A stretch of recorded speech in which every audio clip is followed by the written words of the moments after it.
site. You can see the pump truck is in. Forms are starting to pour. We'll show you some close-ups in a minute. Okay, well, good morning again. So one of the things that we like to do with our houses is put a little lucky loonie into each house. So I'm going to go put one in the cornerstone of this house over here. I'll show you that now. Okay, we'll put this down in the corner, right there.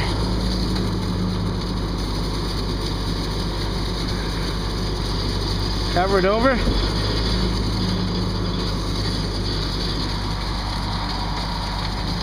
And in it goes.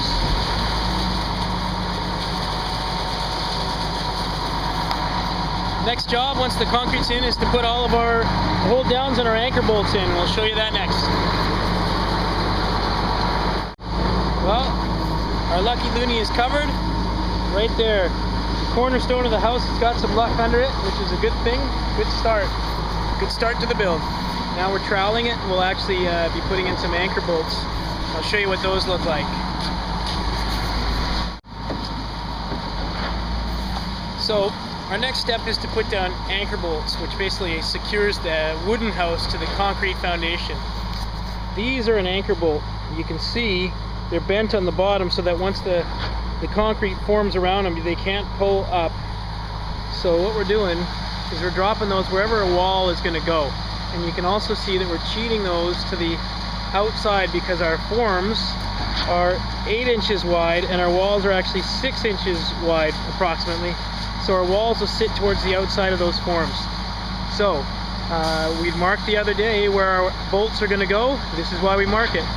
Next thing we need to do once our bolts are all put in is put in some hold downs. Another thing I like to do is wherever there's a door, you can see here there's a break in the bolts.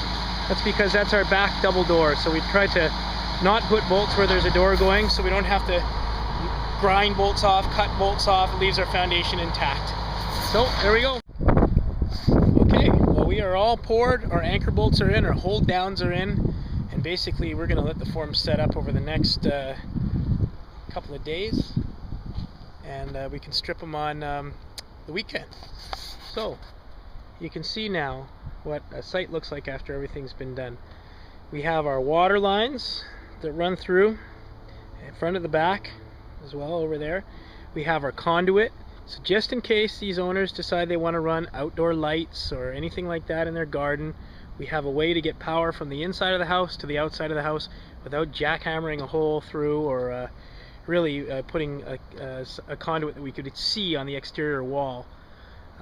We have our tech cable to run power out to the garage from the new house in the wall. We also have all of our hold downs and our anchor bolts in place.